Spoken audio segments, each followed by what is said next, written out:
Oke, halo teman-teman semuanya. Jadi kami dari kelompok 2 analisis perancangan sistem informasi akan mempresentasikan materi kami dengan judul kebutuhan fungsional sistem dan non-fungsional sistem informasi. Next. Jadi pertama-tama izinkan saya memperkenalkan anggota kami terlebih dahulu. Yang pertama ada Linda, lalu yang kedua ada Rita, yang ketiga lalu ada dan ada saya sendiri. Next. Jadi materi yang pertama akan dibawakan oleh teman saya Rika. Silahkan Rika.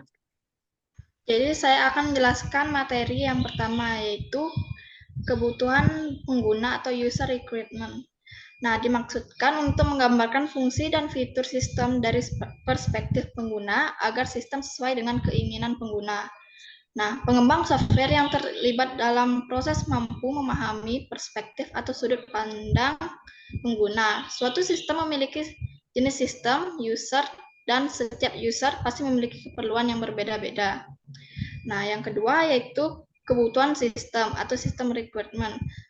Secara praktis, artinya kemampuan, syarat, kriteria, atau spesifikasi yang harus ada atau dipenuhi oleh suatu sistem sehingga dapat diinginkan penggunaan dari sistem tersebut dapat diwujudkan. Next.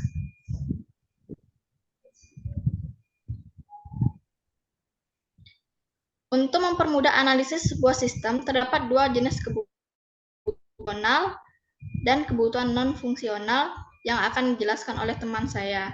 Next. Oke, yang pertama kebutuhan fungsional atau functional requirement. Next. Jadi pada dasarnya kebutuhan fungsional ini merupakan jenis kebutuhan yang berisi tentang proses-proses apa aja yang nanti akan dilakukan oleh sistem yang kita bikin, serta informasi-informasi apa aja yang harus ada dan dihasilkan oleh sistem tersebut. Kebutuhan fungsional ini juga dapat didefinisikan dengan beberapa poin yang bisa kita lihat di slide. Yang pertama itu menggambarkan fitur sistem yang akan kita bangun, dan yang berikutnya apa saja yang bisa dilakukan pengguna sistem atau user dengan sistem yang nanti akan kita bikin, dan yang berikutnya proses-proses apa saja yang dapat dilakukan oleh sistem. Yang berikutnya informasi apa saja yang dapat ditampilkan oleh sistem tersebut, dan yang terakhir kebutuhan fungsional harus jelas, sederhana, dan tidak ambigu.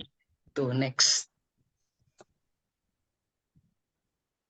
Yang berikutnya ada tahapan menentukan kebutuhan fungsional sistem. Jadi di sini terdapat dua tahapan utama yang kami gunakan dalam menentukan kebutuhan fungsional sistem. Yang pertama dapat dilihat di slide, yaitu menentukan siapa user atau pengguna sistem yang akan kita buat nanti. Jadi di tahap awal ini yang harus kita lakukan adalah menentukan siapa dan dari kalangan apa saja kira-kira target yang nantinya akan menggunakan sistem yang nantinya akan kita bangun ini. Dan yang kedua, membuat daftar hal apa saja yang dapat dilakukan setiap user dengan sistem yang nanti akan kita buat. Jadi artinya di sini kita harus memikirkan apa saja sih yang bisa diakses atau dilakukan setiap user yang sudah kita targetkan di tahap awal tadi pada sistem yang akan kita bangun. Oke, next akan dijelaskan oleh teman saya. Nah, selanjutnya yaitu contoh kebutuhan fungsional sistem. Berikut ini beberapa contoh kebutuhan fungsional sistem perpustakaan. Yang pertama, sistem dapat melakukan input pendataan buku. Yang kedua, sistem dapat melakukan input pendataan anggota. Yang ketiga, sistem dapat melakukan transaksi peminjaman. Yang keempat, sistem dapat melakukan transaksi pengembalian. Yang kelima, sistem menyediakan fitur yang memungkinkan penggunanya membaca artikel atau dokumen dalam perpustakaan. Yang keenam, sistem dapat menghitung denda apabila peminjam terlambat mengembalikan buku. Dan yang ketujuh, sistem dapat menampilkan laporan bulanan peminjaman dan pengembalian buku. Baik, selanjutnya akan dilanjutkan oleh teman saya. Jadi yang selanjutnya, selain kebutuhan fungsional, ada juga kebutuhan non-fungsional atau non-functional requirement. Jadi kebutuhan non-fungsional itu merupakan kebutuhan yang menitik beratkan pada properti perilaku yang dimiliki oleh sistem. Kebutuhan fungsional juga sering disebut sebagai batasan layanan atau fungsi yang ditawarkan sistem seperti batasan waktu, batasan pengembangan proses, standarisasi, dan lain-lain.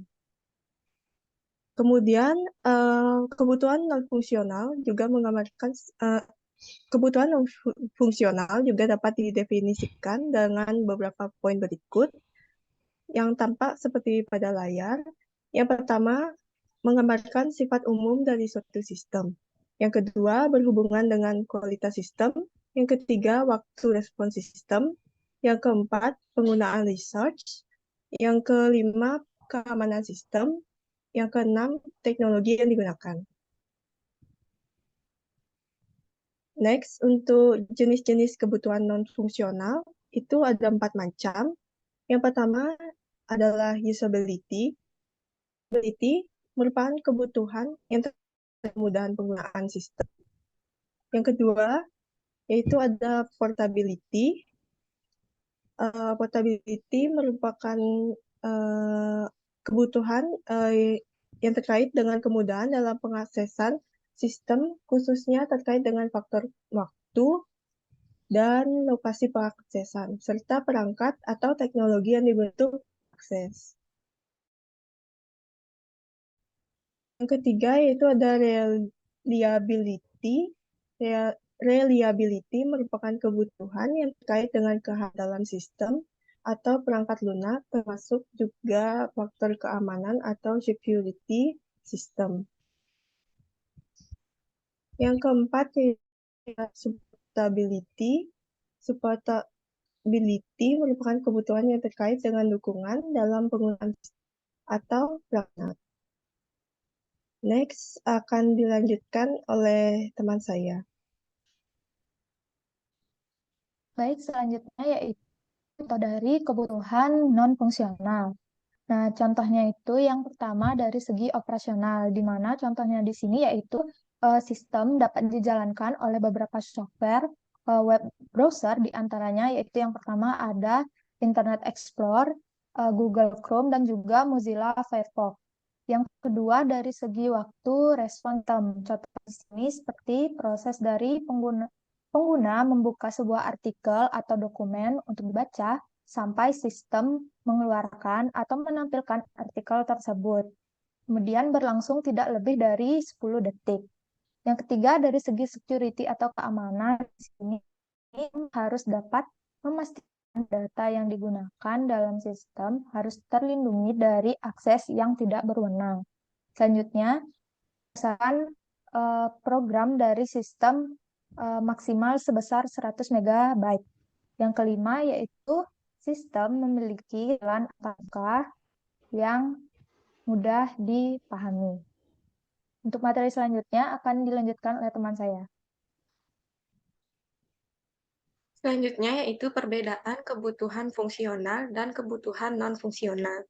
Perbedaan kedua kebutuhan ini dapat dilihat di tabel. Yang pertama secara objektif, di mana kebutuhan fungsional menjelaskan apa yang dilakukan oleh suatu produk.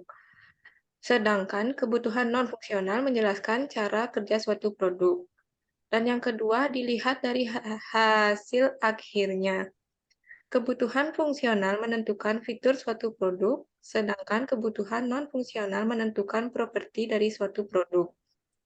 Yang ketiga dari fokusnya. Kebutuhan fungsional fokus pada kebutuhan pengguna, sedangkan kebutuhan non-fungsional fokus pada harapan pengguna. Yang keempat, dari segi dokumentasi.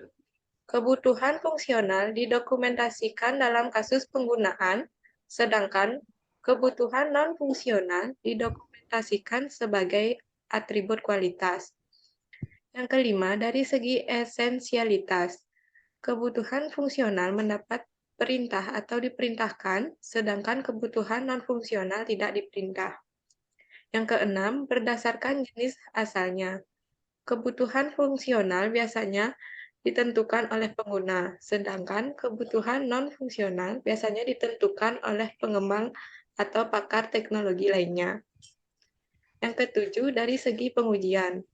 Komponen API, pengujian UI, dan lain-lain pada kebutuhan fungsional diuji sebelum pengujian non-fungsional. Sedangkan pada kebutuhan fungsional, kinerja, kegunaan, pengujian keamanan, dan lain-lain diuji setelah pengujian fungsional. Dan yang ke-8 berdasarkan jenisnya. Pada kebutuhan fungsional terdapat external interface atau eksternal antarmuka. Selanjutnya, authentication atau autentikasi, authorization levels atau tingkat otorisasi, business rule atau aturan bisnis, dan lain-lain. Sedangkan pada kebutuhan non-fungsional terdapat usability atau kegunaan, reliability atau keandalan, scalability atau skalabilitas, dan performance atau kinerja.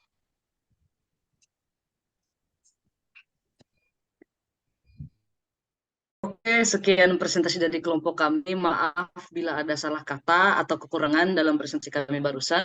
Kalau ada pertanyaan aja di komen. Terima kasih. Silahkan. Itu dia.